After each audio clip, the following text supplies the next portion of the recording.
BJP এলে নামাজ মসজিদের ভেতরে হবে, মসজিদের বাইরে কোনো নামাজ হবে না। আজকে অবাক হয়ে গেল, আমি বড় বাজারের মধ্যে দিয়ে যাচ্ছিলাম, শুক্রবার রাস্তার মধ্যে রাস্তা বন্ধ করে সেখানে নামাজ পড়া হচ্ছে। মসজিদের ভিতরে নামাজ পড়ায় যেতেই পারে, কোনো আপত্তি নেই। সাধারণ মানুষের চলাচলের জায়গা বন্ধ করে নামাজ পড়া হচ্ছে। বিজেপি এলে নামাজ মসজিদের ভেতরে হবে, মসজিদের বাইরে কোনো নামাজ হবে না। হয় না? আমি এই রাস্তার মাঝখানে বিপদকালীন পুজো করতে বসি, আমাকে দেবে পুলিশ? দেবে? রাস্তার মাঝখানে যদি হনুমান চালিসা করতে বসি দেবে? শুক্রবারে যদি সন্তোষী মায়ের পুজো করতে বসি দেবে? তাহলে আমার জন্য যে অধিকার নেই, অন্য কারোর জন্য সেই অধিকার থাকতে পারে না, আমরা থাকতে দেব না।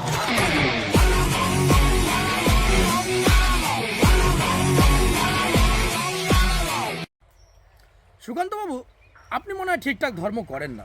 ধর্ম করলে নিশ্চয় যে আপনার পাড়া বা আপনার যে নিকটস্থ শহর, সেই শহরে বিভিন্ন যে ধর্মীয় কর্মগুলো হয় সেগুলোতে আপনি যেতেন এবং ধর্মটাকে বুঝতেন যে আমাদের এখানে কিভাবে ধর্মটা হয়। আমি উদাহরণ দিয়ে বলছি, আপনি বললেন যে নামাজ পড়তে হলে মসজিদের ভিতরে পড়ুন, বাইরে পড়া যাবে না। আর তো আপনাদের সরকার নাকি পশ্চিমবঙ্গে আসলে এমনটাই করবেন। আমি একটা উদাহরণ দিয়ে বলছি যে পশ্চিমবঙ্গে এর আগে এতদিন পর্যন্ত বা আজকে পর্যন্ত কি হচ্ছে এবং আপনার সরকার আসা পর্যন্ত কি হবে। ধরুন আমি বাইক নিয়ে যাচ্ছি, দেখা যাচ্ছে, প্রথমে আমি একটা সামাজিক কথাই বলছি, যে একটা বিয়ের যে জল আনতে যায় সেই জল কিন্তু রাস্তা ব্লক করে আনতে যাওয়া হয়। আমরা কিন্তু কিছুক্ষণের জন্য সেখানে বাইক নিয়ে দাঁড়িয়ে পড়ি এবং সেই যে ঢাকের ব্যান্ডের যে তাল, সেই তালের মধ্যে অটোমেটিকলি আমাদের শরীরটা একটু দোলায়। আপনার মনে হয় এটা জানা নেই? আপনার যদি সেই ধর্ম কোনো যাত্রায় আপনি যদি যেতেন বা ধর্ম করতেন, তাহলে আপনার জানা থাকতো যে দুর্গাপুজো বলুন, কালী পুজো বলুন, সেই দুর্গাপুজো কালী পুজো, আমি আমার উদাহরণ দিয়ে বলছি যে আমাদের বাড়ি জলপাইগুড়ি জেলার ধূপগুড়িতে বিশাল বড় দুর্গাপুজো এবং কালী পুজো হয়। পুরো ধূপগুড়ি ব্লক, প্রচুর যানজট, প্রচুর গাড়ির গতিপথ পরিবর্তন করে দেওয়া হয়। আমরাও কিন্তু সেই দুর্গাপুজো কালী পুজোতে ধূপগুড়ি যাই, সেই মেলায় বলুন বা প্রতিমা দর্শনী বলুন বা মঞ্চ পরিদর্শনী বলুন, আমরাও কিন্তু যাই। তাতে আমাদের আজ পর্যন্ত কিন্তু কোনো রকম অসুবিধা হয় না। আপনি আমাকে উত্তরটা দিন তো। আপনি বললেন যে এই সমস্ত রাস্তায় যদি করা না যায় তাহলে নামাজ কেন পড়া যাবে? আচ্ছা, রামনবমী যাত্রাটা কোন রাস্তা দিয়ে আপনারা নিয়ে যান বলুন তো? আচ্ছা, ওই রথযাত্রাটা কোন রাস্তা দিয়ে নিয়ে যান বলুন তো? আচ্ছা, দুর্গাপুজো কালী পুজো কি রাস্তায় হয় না?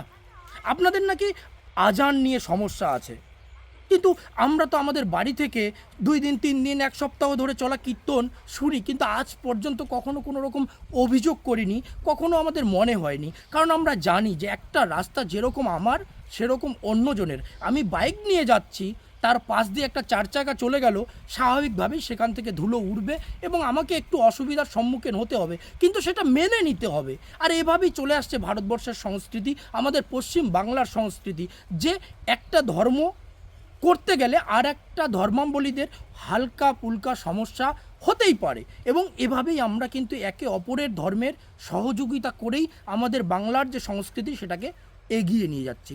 কিন্তু আজ পর্যন্ত কারো কোনো অসুবিধা হয়নি। আমি বলছি, আমি যদিও এটার একটু বিরোধী, যে এর আগে আমরা আজকে পর্যন্ত, ইভেন এই বছর পর্যন্ত, যে দুর্গাপুজোর চাঁদা রাস্তায় দাঁড়িয়ে তোলা হয়, শুধু নট অনলি দুর্গাপুজো বলুন, সরস্বতী পুজো বলুন, কালী পুজোর চাঁদাও রাস্তা আটকে বন্ধ করা হয়, মানে নেওয়া হয়। আমি যদিও এর আগে বিভিন্ন জায়গায় বলেছি যে এভাবে রাস্তা আটকে শুধুমাত্র পুজো নয়, যে বিভিন্ন ধর্মীয় জলসা সেগুলোরও চাঁদা তোলা যায় না, কিন্তু এর আগে আমরা চাঁদা দিয়েছি এবং আজকে পর্যন্ত দিচ্ছি। আমাদের অসুবিধা সেই জায়গাটায় নয়। আমি বলেছি যে কোনো ধর্মীয় চাঁদা যদি তোলার হয় আমার বাড়িতে আসুন বা বাড়িতে এসে তোলা উচিত। এভাবেই চলছে আমাদের পশ্চিমবাংলার সংস্কৃতি, বিভিন্ন ধর্মীয় কর্মযজ্ঞ, কোনো অসুবিধা হয়নি। আপনার এই সমস্ত বক্তব্য না, এগুলো ধর্মীয় বক্তব্য নয়, এগুলো হলো রাজনৈতিক প্রোপাগান্ডা, যেটা আপনি হয়তো উত্তরপ্রদেশের কালচার থেকে ইম্পোর্ট করছেন। এগুলো কিন্তু পশ্চিমবাংলার মানুষ কখনোই খাবে না, বা ভারতীয় সংস্কৃতিতে, পশ্চিমবাংলার সংস্কৃতিতে এগুলো হচ্ছে শুধুমাত্র রাজনৈতিক মঞ্চে ভাষণ দেওয়ার বক্তব্য। আমরা মিলে মিশে সম্প্রীতিতে বিশ্বাসী, ঐক্যবদ্ধতায় বিশ্বাসী। আপনার এই সমস্ত বক্তব্যের কোনো মূল্য নেই। আমি আপনাদেরকে একটা স্ক্রিনশট দেখাবো। এই ভদ্রলোক, কি বলেছে আপনারা এই বাংলায় লিখেছে যেহেতু নিশ্চয়ই আপনারা ভালো করে সেই বক্তব্যটা বা ওনার স্ক্রিনশটে যা লেখা সেটা বুঝতে পারছেন। আমার অনেকটা তাচ্ছিল্যের হাসি হয় উনি যখন এই একজন বউ বলতে একজন মহিলা নিয়ে এরকম কথা লিখেছে। কিন্তু আমি ওনাকে স্মরণ করে দিতে চাই, বা স্মরণ করে দেওয়ার আগে এই পোস্টের বাস্তবতা বা সত্যতা যাচাইয়ের জন্য আমি ওনার প্রোফাইলে যাই। প্রোফাইলে গিয়ে দেখি প্রোফাইলের মধ্যে উপরে লেখা আছে যে যদি কোনো প্রোফাইল লক করা থাকে তাহলে তাকে যেন কেউ সেই প্রোফাইল ফ্রেন্ড রিকোয়েস্ট না পাঠায়। আমার প্রোফাইল তো লক করা নেই ভাই, খোলা চিঠি, যে আসতে পারে ভিজিট করতে পারে দেখতে পারে। তা আমি এবার ওনাকে ফ্রেন্ড রিকোয়েস্টটা পাঠাবো, যেহেতু আমার প্রোফাইল লক করা নেই। আমি নিচে গিয়ে দেখলাম ওনার প্রোফাইলটাই লক করা। তা আমি এই স্ক্রিনশট নিয়ে বলতে চাই ওনাকে, দেখুন এটা কোনোদিনও সম্ভব নয়।